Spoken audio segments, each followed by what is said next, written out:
Selamat pagi, Pak Johan. Terima kasih atas kesempatannya untuk pada pagi hari ini. Kelompok kami akan mempresentasikan manajemen risiko dengan studi kasus supermarket ada baru. Di sini ada 3 poin penting, Pak. Ada risk register, analisis DRP, BCP, strategi mitigasi dan evaluasi. Pak, sebelumnya perkenalkan nama saya Darren Kurniawan Yong dengan NIM 6820230024 dan rekan saya. Junet John Ligrung Gaviar dengan NIM 68 2023 094. Oke, baik Pak. Di sini kami hanya berdua karena yang satunya kami kurang tahu Pak. Kita lanjut ke.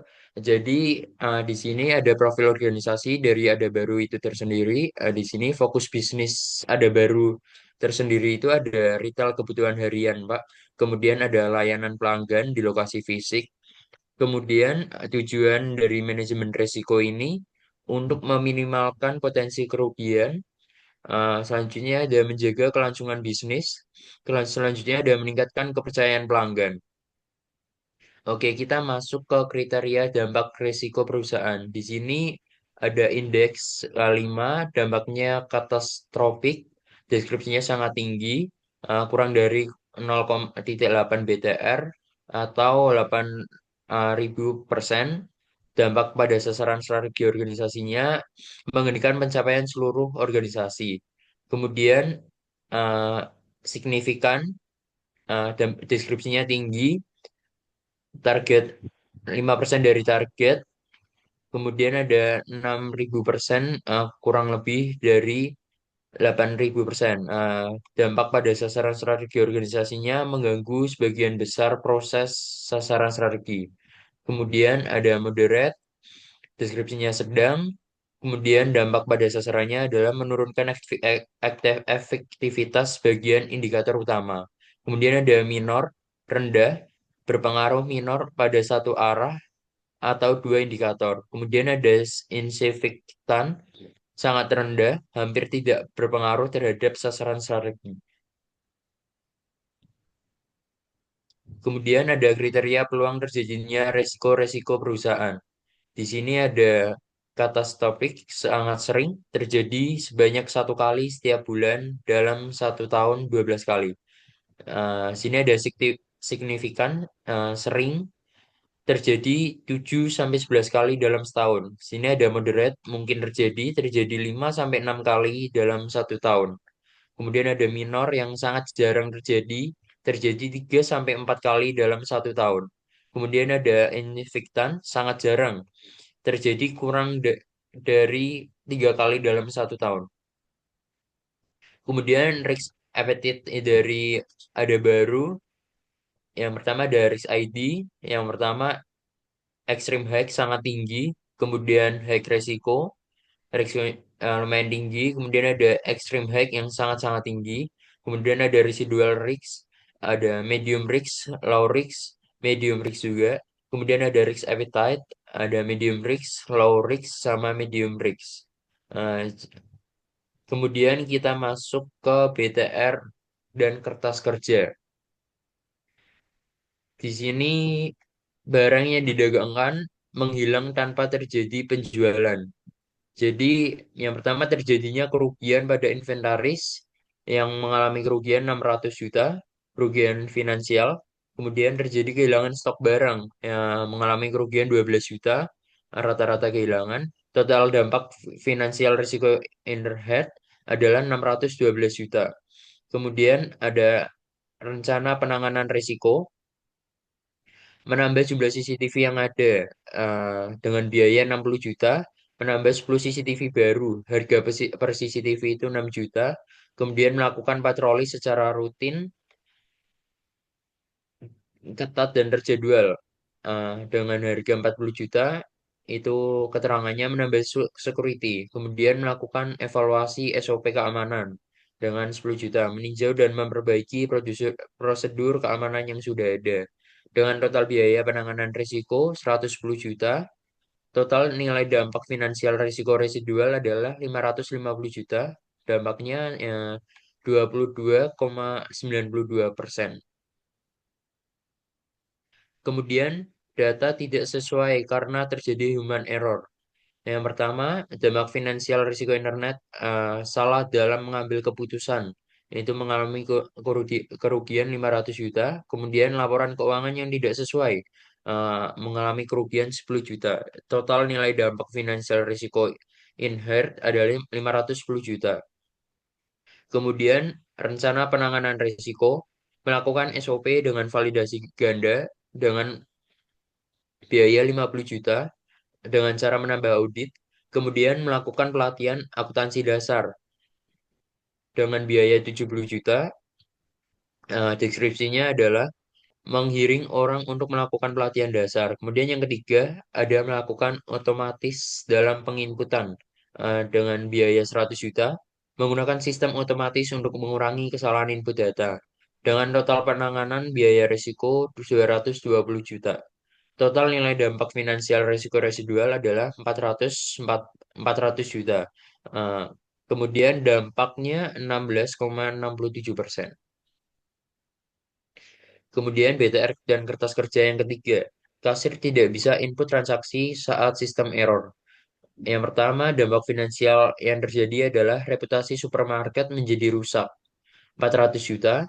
Kemudian penjualan menjadi tertunda, 50 juta. Kemudian total nilai dampak finansial risiko inherit adalah 450 juta. Rencana penanganan risiko, memperkuat server 10 juta, membuat backup harian otomatis 304 juta, melakukan pelatihan kepada staf kasir 3 juta. Dengan total biaya penanganan risiko 317 juta, total dampak finansial risiko residual adalah 500 juta. Dampak yang terjadi 20%,53%. Kemudian kita masuk ke proses identifikasi risiko.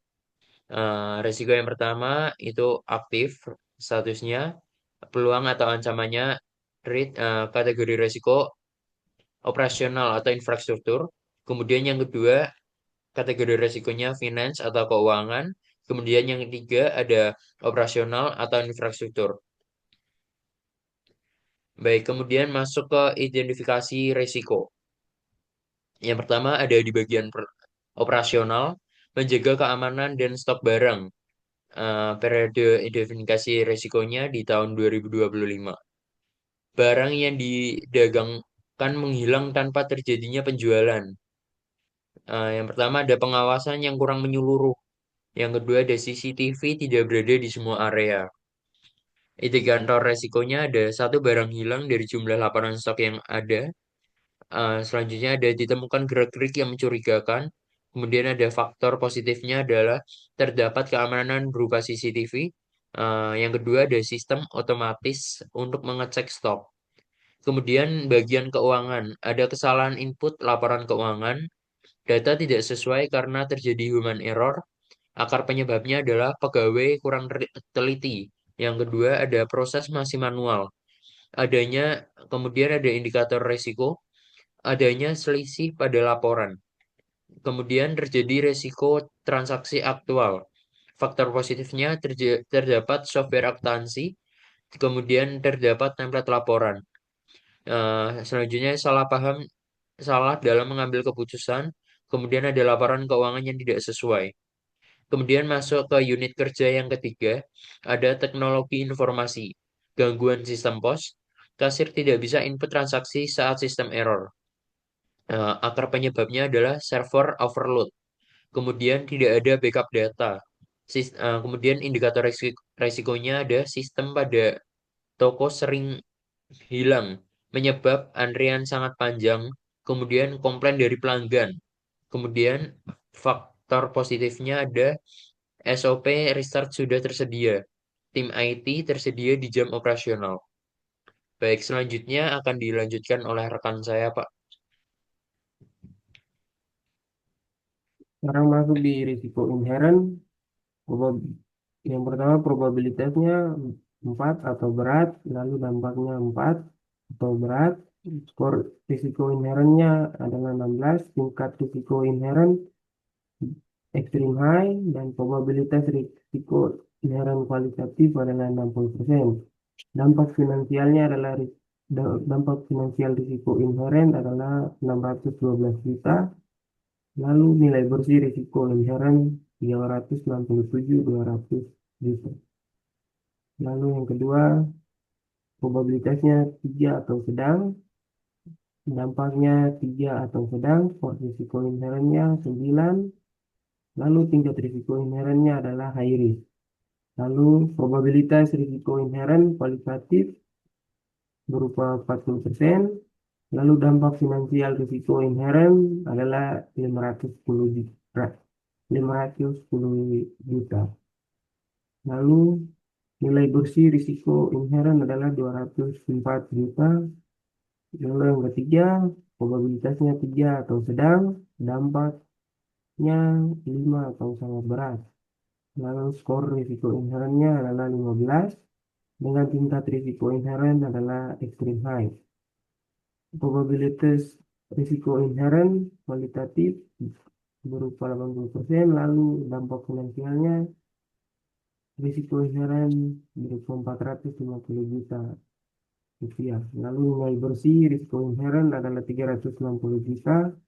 Nah, dan total semuanya adalah total dari nilai bersih risiko inheren adalah 931 juta 200.000. Lalu pemilik risiko. Pada yang pertama, pemilik risiko adalah operasional. Jabatan yang dimiliki oleh pemilik risiko adalah Kepala Divisi Operasional. Nomor HP-nya adalah 0895 sekian sekian. Lalu yang kedua, pemilik risiko adalah Kepala Keuangan. Jabatan pemilik risiko adalah Kepala Divisi Keuangan, Kepala Divisi Accounting. Lalu yang ketiga, Kepala IT Division. Jabatan pemilik risiko adalah Kepala Divisi IT. Evaluasi dan rancangan risiko. Strategi yang pertama adalah mitigate. Penanganan risikonya menambah jumlah CCTV yang ada, melakukan patroli secara rutin, ketat, dan terjadwal, melakukan evaluasi SOP keamanan. Biaya penanganannya 110 juta. Lalu penanganan yang telah dilakukan, area yang rawan blind spot sudah diberikan warning, SOP pelaporan kehilangan sudah semakin diperketat. Lalu yang ketiga, security telah ditambahkan pada siang dan juga malam hari. Lalu strategi yang kedua adalah mitigate, melakukan SOP dengan validasi ganda, melakukan pelatihan akuntansi dasar, melakukan otomatis dalam penjemputan. Biaya penanganan 220 juta. Penanganan yang telah dilakukan, pelatihan akuntansi dan kepada staf sudah mulai dilakukan. Lalu validasi ganda sudah diterapkan dari awal tahun. Lalu yang ketiga, mitigate. Penanganan risiko atau risk treatment-nya adalah memperkuat server, membuat backup harian, otomatis melakukan pelatihan kepada staf kasir. Biaya penanganan risiko adalah 317 juta. Lalu penanganan yang telah dilakukan, sistem POS atau POS telah di-upgrade tahun lalu. Yang kedua, melakukan uji coba sistem 1 kali dalam sebulan. Yang ketiga, membuat SOP pemulihan pada sistem yang error. Biaya total biaya penanganan risiko berjumlah 647 juta rupiah. Lalu masuk di risiko residual dan juga departemen atau unit kerja. Probabilitas risiko residual. Yang pertama ada 2 atau sangat kecil. Dampak risiko residual berjumlah 2 atau ringan. Skor risiko residual berjumlah 4. Tingkat risiko residual berada di medium risk.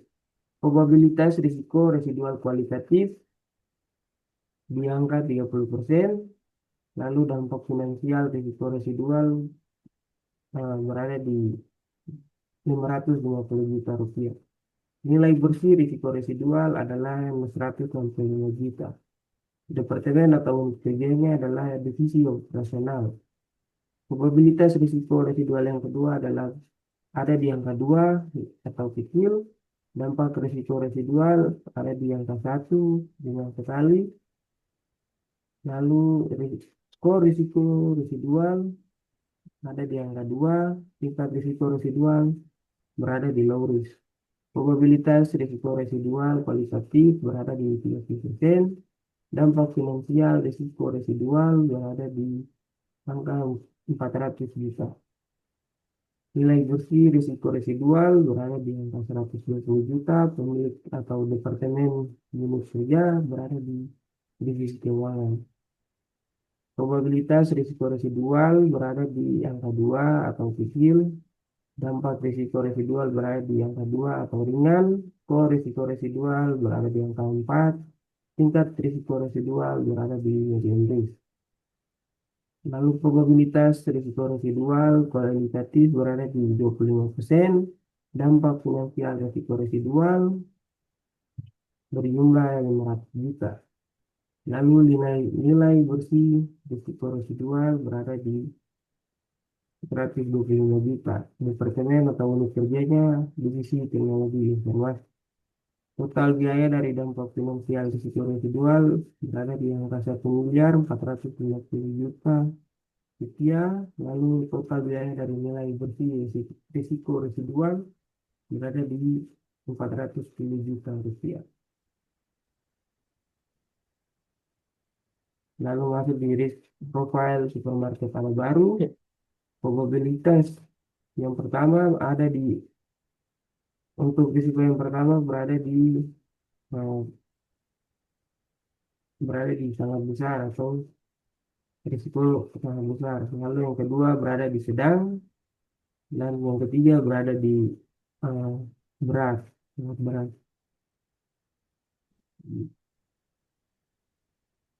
Lalu residual risk dari supermarket ada baru. Risiko yang pertama berada di sedang atau yang berada di yang sedang, probabilitas terjadinya kecil. Lalu yang kedua berada di ringan, probabilitas terjadinya adalah kecil, kurang dari 10%. Lalu yang ketiga berada di sedang, probabilitas terjadinya sangat kecil. Lanjut. Lalu sekarang kita masuk di analisis DRP, risiko teknologi sistem kasir, rusak saat jam sibuk. Komponen yang pertama risiko dengan isi sistem POS atau kasir offline saat jam sibuk. Dampaknya gangguan operasional, kehilangan transaksi, antrean, dan reputasi buruk. Penyebab kegagalan sistem, overload, tidak adanya backup. Sistem penting terdampak, sistem penting yang terdampak, POS, database penjualan, server backup lokal. Tujuan DRP, memulihkan sistem kasir dan transaksi kurang dari 1 jam setelah gangguan. Recovery tim objektif atau RTO 30-60 menit. Recovery point objektif atau RPO maksimal kehilangan data 1 hari terakhir. Langkah DRP, yang pertama aktifkan sistem POS cadangan manual. Yang kedua jalankan server backup. Dokumentasi pendukung, SOP pemulihan POS, log backup harian, SOP atau komunikasi insiden.